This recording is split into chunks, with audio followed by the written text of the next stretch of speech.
Jerusalem, the ultimate paradox of human civilization. To billions across 3 global faiths, this ancient city is the chosen dwelling of the Almighty, a sacred sanctuary where heaven meets earth. Every single day, for thousands of years, countless prayers have soaked these stones, begging for divine protection. Yet, history tells a brutal story. No miracle ever arrived. Instead, this holy ground has been granted an endless loop of fire, blood, and warfare. Why would a benevolent creator doom his most beloved city to eternal destruction? To understand this cosmic irony, we must look back to the dawn of human anxiety. Imagine the Middle Eastern sky burning in a fierce twilight. Inside a dark cave, an ancient hunter named Aras stares at a dying flame. His tribe has just buried another member, taken by a sudden, mysterious fever. Nobody knows who will be next. Suddenly, lightning cracks across pitch-black clouds.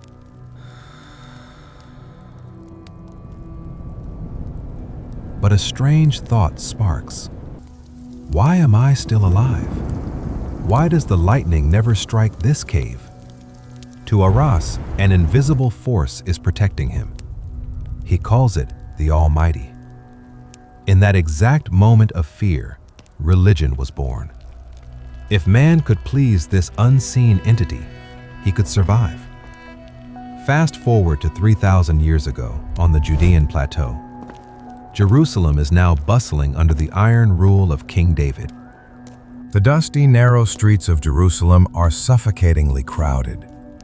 Word spreads like wildfire through the morning mist. King David is about to bring the ultimate holy relic into the city, the Ark of the Covenant. Inside this sacred golden chest rest the 2 stone tablets engraved with the 10 Commandments, the very laws handed down by God in the harsh wilderness of the desert. By midday, the grand procession appears from the southern road, ascending the hill.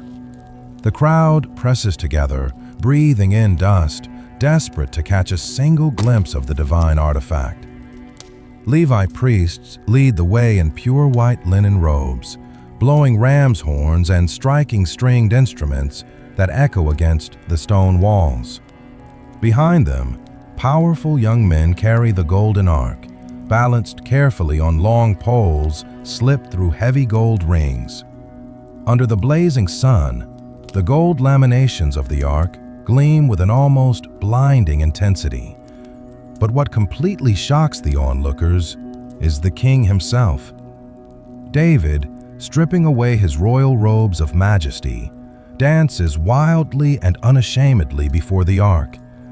It is an act entirely stripped of royal dignity, yet it cements a terrifying conviction in the hearts of his people. God has truly chosen Jerusalem as his earthly throne. From that day on, the city transforms. It becomes a spiritual powerhouse. People flock to the sacred tent daily, desperate to feel the proximity of the divine. And when David's son Solomon ascends the throne, he replaces the temporary tent with a monumental stone temple, the Holy of Holies. For the Jewish people, this was the absolute center of the universe. But just as the people grow completely secure in their divine armor, history delivers a shattering blow. The iron legions of the Roman Empire storm the plateau. Jerusalem is conquered, and the vast majority of the Jewish population is driven into a brutal exile. For those few who remain, life is a silent game of survival, avoiding the heavy gaze of Roman soldiers. Decades pass in tense silence until a strange rumor sweeps through the markets. A radical teacher from Galilee is entering the city gates. His name is Jesus Christ.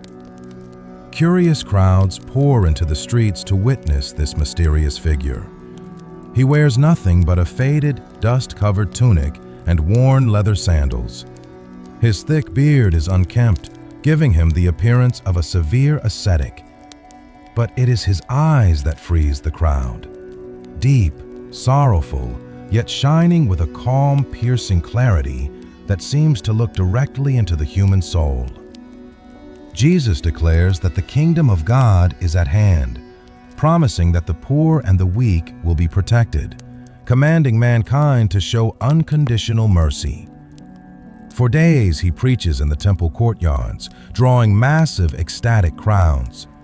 But this explosive popularity deeply threatens both the Roman authorities and the religious elite.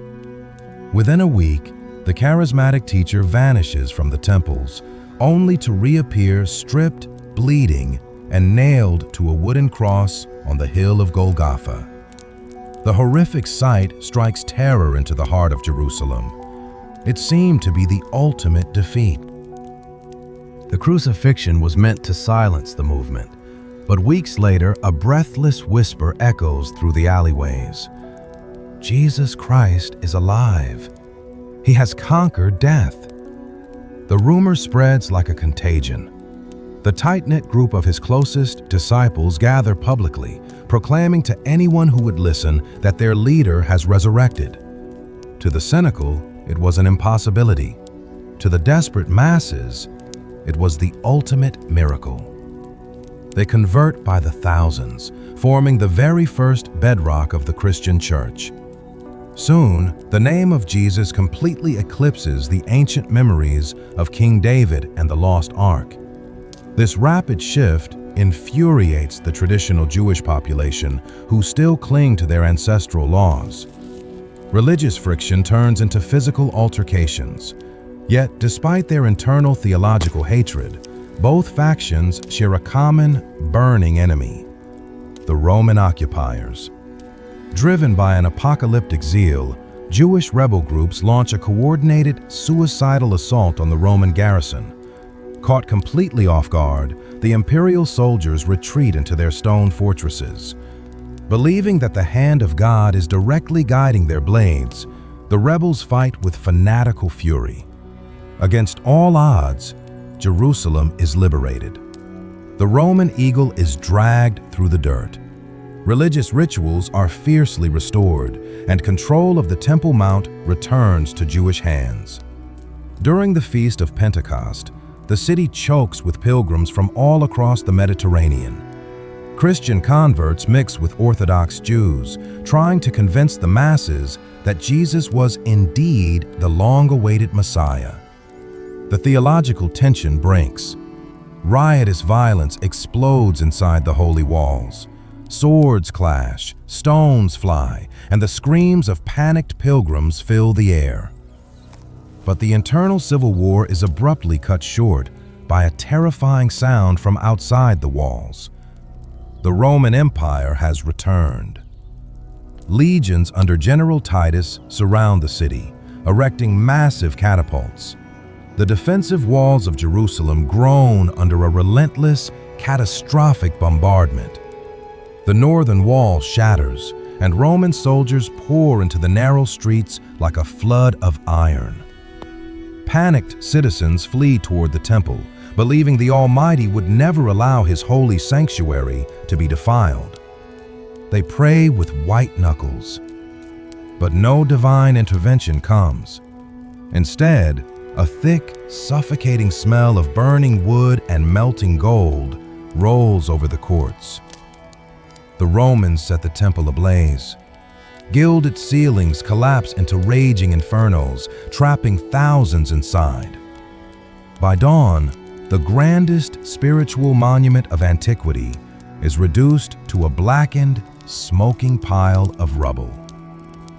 The weeping survivors look on in absolute despair. The house of God is gone. Centuries bleed away under strict Roman rule. Then, a massive geopolitical shift occurs in Europe. Emperor Constantine claims to see a vision of a flaming cross in the sky before a decisive battle. Believing it is an omen from the Christian God, he legalizes Christianity across the empire in the year 312. Roman authorities now become the protectors of Jerusalem. They clear away the ruins, bringing massive blocks of limestone to the site of Christ's crucifixion. Soon, the magnificent Church of the Holy Sepulchre rises into the sky. Jerusalem is completely reborn as a Christian capital. But by the early 7th century, travelers from the Deep South bring word of a new power rising out of the Arabian sands. A merchant named Muhammad is uniting the fractured desert tribes under a fierce new faith, Islam. In 637, a massive cloud of dust chokes the eastern horizon of Jerusalem. The desert armies of Islam have arrived. The siege is swift. The Byzantine defenders, exhausted from endless wars, realize resistance is entirely futile. The Christian patriarch surrenders the city, securing a promise of safety for his people. Armed warriors in long robes and flowing headscarves march through the gates. Jerusalem enters a new era. The conquerors bring with them a stunning revelation. They reveal that years prior, Prophet Muhammad was awakened by an angel and carried through the night sky on a mystical white creature, flying from Mecca to Jerusalem in a single night. From this very plateau, he ascended into heaven to speak with the prophets. Suddenly, the native Christian and Jewish populations are left stunned. They realize that this city is now equally sacred to the sons of Arabia. Over the decades, Islamic architecture claims the skyline. Atop the ancient ruins of the Jewish temple, hundreds of stonemasons construct a breathtaking monument, the Dome of the Rock, its golden dome shimmering like a second sun. The call to prayer echoes through the streets alongside Christian church bells. Yet, underneath this fragile peace, a deep, volatile resentment simmers. Each faith claims exclusive ownership of the city's soil. Jerusalem becomes a theological powder keg, waiting for a single spark. That spark is ignited thousands of miles away in Europe. Pope Urban II stands before a massive, weeping crowd of knights and nobles. He proclaims that the holy places where Christ walked are being defiled by Muslim rulers. He commands the chivalry of Europe to cease their internal wars and march east to liberate the Holy Land. The crowd roars, "Deus vult!" God wills it. In June 1099, the sentries on the walls of Jerusalem spot a dense, glittering line of iron on the horizon. The first crusade has arrived. Thousands of heavily armored knights surround the city. Siege towers are rolled against the stone defenses. After a brutal, exhausting battle, a small group of knights breaches the northern wall, opening the gates. What followed was one of the darkest slaughters in human history. The Crusaders unleash a wave of apocalyptic violence. They hunt down every non-Christian soul through the narrow streets. Muslims fleeing into the Al-Aqsa mosque are butchered without mercy. Jewish citizens are pushed into their synagogues and burned alive. Chroniclers wrote that the knights rode through the city with blood splashing up to their horses' knees. The Crusader banner is raised over the Dome of the Rock, converted into a Christian church. For nearly a century, the Kingdom of Jerusalem stands as a feudal European outpost. But out of the ash of the Muslim world, a unifying titan emerges: Saladin.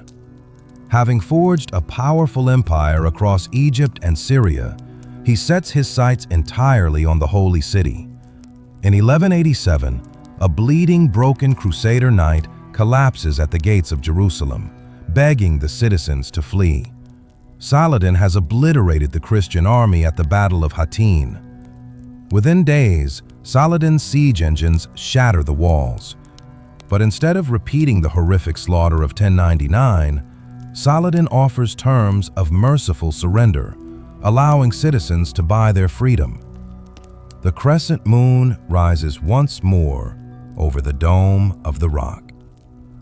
For hundreds of years, the city remains under Islamic rule, until the arrival of the 20th century, which violently rewrites the map of the Middle East. Driven by centuries of persecution in Europe, the Zionist movement gathers momentum. Jewish populations begin a massive, desperate migration back to their ancestral homeland. As trainloads of Jewish refugees arrive in Jerusalem, profound anxiety grips the native Arab population. Tensions explode into raw violence at the city's most sensitive friction point, the Western Wall, the last standing remnant of the ancient temple, which sits directly beneath the foundations of the Al-Aqsa mosque. When Jewish worshippers bring structures and screens to the wall, Arab residents view it as a direct attempt to seize the holy space. Riots consume the markets. Synagogues and mosques turn into political rallying grounds. Then, the horrors of World War II and the Nazi Holocaust drive a massive, unstoppable wave of traumatized Jewish survivors to the shores of Palestine. The British Empire, holding a temporary mandate over the territory, finds itself completely incapable of stopping the bloody civil war between Jew and Arab. In total desperation, they hand the crisis over to the United Nations, which proposes splitting the land and placing Jerusalem under international control. The Jewish leadership accepts. The Arab leaders fiercely reject it. War explodes in May 1948. Jerusalem becomes a meat grinder. The ancient Old City is entirely surrounded by Arab forces. Starving Jewish residents are forced to surrender and flee, leaving the eastern half of the city under Jordanian control, while a jagged line of barbed wire, concrete walls, and sniper nests tears Jerusalem directly in half. For nearly 20 years, the Holy City lives in a tense, unnatural state of division. Then, in 1967, the Six-Day War erupts. In a lightning military strike, Israeli paratroopers punch through the eastern gates, capturing the Old City. For the first time in 2 millennia, the Western Wall is back under Jewish sovereignty. Today, Jerusalem stands as a beautiful, terrifying mosaic of human devotion and explosive political tension. At the Western Wall, Jewish hands touch the ancient stones, weeping for a temple lost thousands of years ago. Just yards away, Christian pilgrims stream into the Church of the Holy Sepulchre, while above them both, the Islamic call to prayer blares from the Al-Aqsa compound. Every side is entirely convinced that they are not the aggressor, but the chosen protectors of a holy legacy. Because this faith is tied directly to their survival, every minor change to a stone or a gate is viewed as an act of war. The cycle of violence continues to repeat itself flawlessly into the modern era. In May 2021, during the holy month of Ramadan, the Al-Aqsa Mosque turns into a war zone of tear gas and stun grenades. Days later, sirens wail as a barrage of rockets fired by Hamas rains down from the Gaza sky, answered by devastating Israeli airstrikes. Jerusalem exists in a unique, permanent state of suspension. It is never fully at war, but it has never truly known peace. Throughout its bloody timeline, no emperor, king, or politician has ever found an exit from this historical maze. Unless a true miracle occurs, this holy sanctuary will remain forever trapped in an infinite, beautiful, and catastrophic loop.